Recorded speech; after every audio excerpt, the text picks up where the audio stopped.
कार्तिक के महीने में एक बेलपत्र, 3 शमी पत्र, बहुत ध्यान दीजिएगा। कार्तिक के महीने में एक बेलपत्र, 3 शमी पत्र।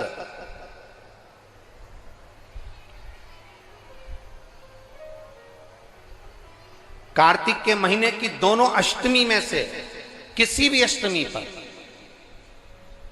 चाहे उजाले की हो चाहे अंधेरे की, शुक्ल पक्ष की हो चाहे कृष्ण पक्ष की, एक बेलपत्र, 3 शमी पत्र।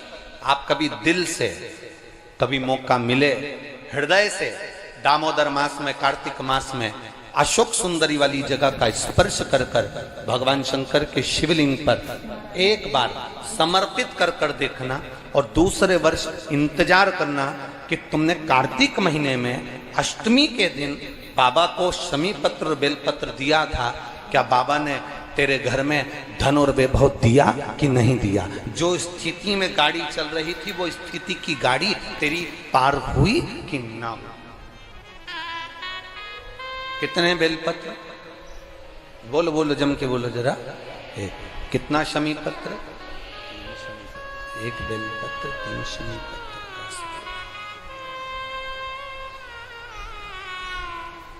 कभी स्मरण में लाइएगा।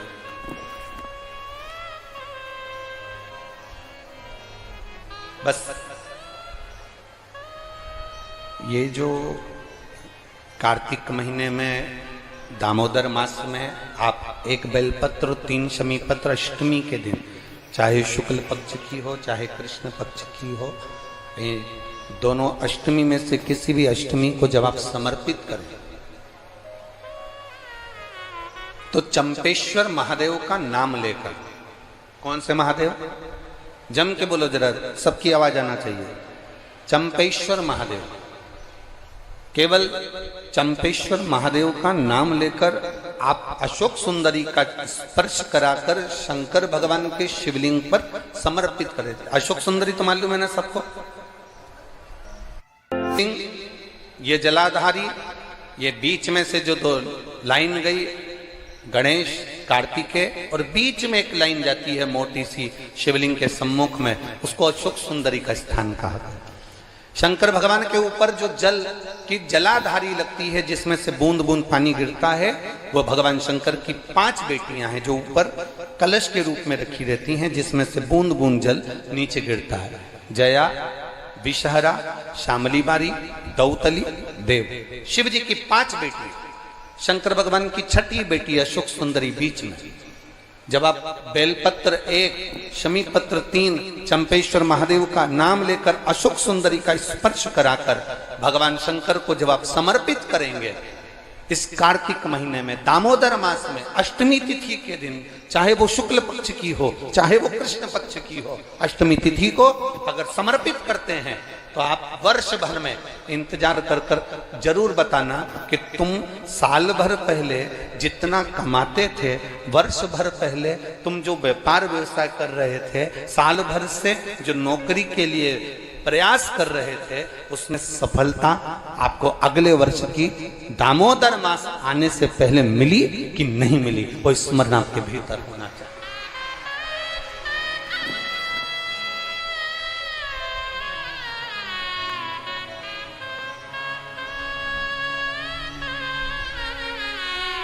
शंभु शरणे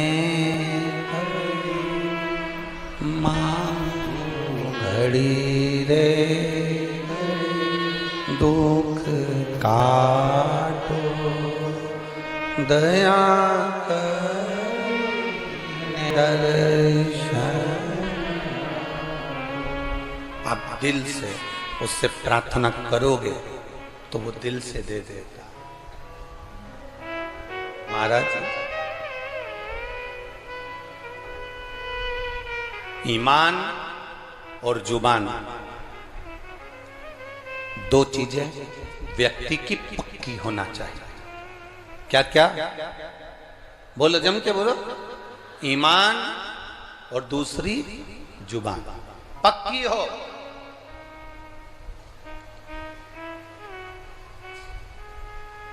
आप दिल से आप बाबा का भजन कर कर देखो, आप दिल से बाबा का स्मरण कर कर देखो। एक पत्र आया है,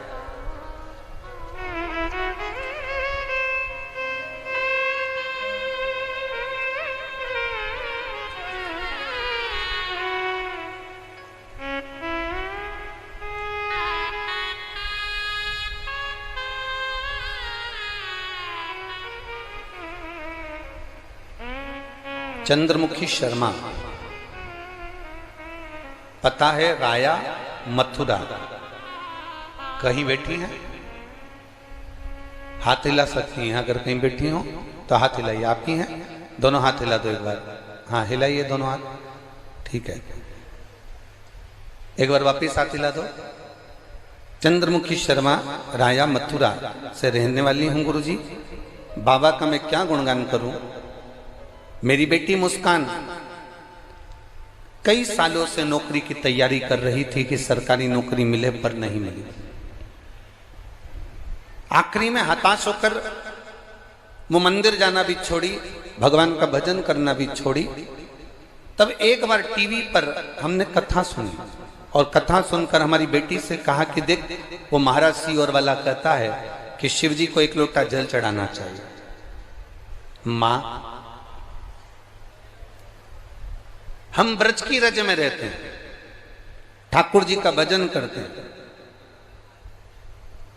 शिव को जल चढ़ाने का बाबा कह रहे हैं। मैंने अपनी बेटी से कहा, कृष्ण और शिव में कोई अंतर नहीं। कृष्ण जब तक नहीं मिलते जब तक शंकर की भक्ति ना हो, और शंकर जब तक नहीं मिलते जब तक कृष्ण की भक्ति ना हो। ये दोनों का मिलना सरल नहीं है। मैंने कहा, जब टीवी पर बाबा कह रहे हैं, सियोर वाला महाराज कह रहे हैं कि एक लोटा जल सारी समस्या का हल, तो जड़ा चढ़ाने में जाता क्या है। मां 7 वर्ष से नौकरी की तैयारी कर रही हूं पर नहीं मिली, तो मुझे नहीं लगता कि मिलेगी, पर तुम कहती हो तो मैं शंकर जी को जल चढ़ाना प्रारंभ करती हूँ। शिव जी को जल चढ़ाना चालू करा मेरी बेटी मुस्कान शर्मा ने। और बाबा का मैं क्या वर्णन करूं गुरुदेव। मेरी बेटी ने एग्जाम दिया और बाबा की कृपा से उसका इंडियन नेवी में हो गया। मैं बाबा को यहाँ प्रणाम करने के लिए आई हूँ। यह शिव तत्व है भक्ति, ओ घड़ी है शंभु। बैठिए बहन, हर हर महादेव। अर्थात शिव महापुराण की कथा कहती है, आपका विश्वास, आपकी भक्ति, आपकी दृढ़ता, आपका विचार जब दृढ़ नहीं होगा तब तक भगवान कैसे मिलेगा।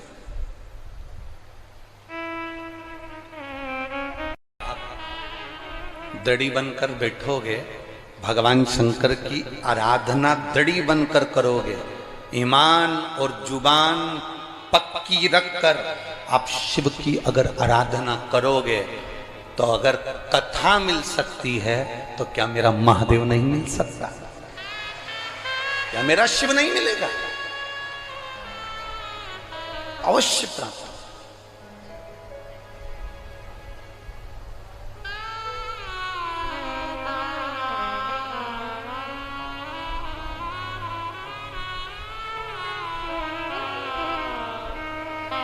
ब्रज की रज में लोग आते हैं तो पेड़ों में कान लगाकर सुनते हैं राधा का नाम मिल रहा है। ब्रज की रज में लोग आते हैं तो वृक्षों के कान लगाकर सुनते हैं कि बंसी की धुन मिल रही है।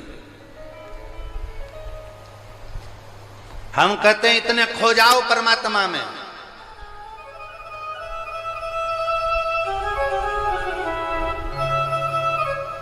इतने खो जाओ परमात्मा में, इतने डूब जाओ भगवान में कि तुम्हें वृक्ष में कान लगाने की जरूरत ना पड़े। मेरा कृष्ण कन्हैया तुम जब चलो तो तुम में कान लगाकर तुम्हारे नजदीक में आकर खड़ा हो जाए, तो समझना कि ब्रज की रज में आना हमारा सार्थक हुआ।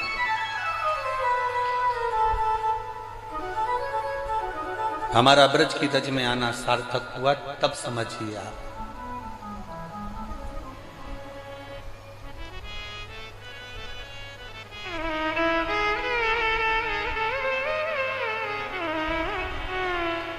आप सब लोग ब्रज की रज में रहते हो, मीरा भगवान कृष्ण के पास जाती थी कि भगवान कृष्ण मीराबाई के यहाँ आते थे? बोलो जरा, उत्तर दो, जम के बोलो जरा।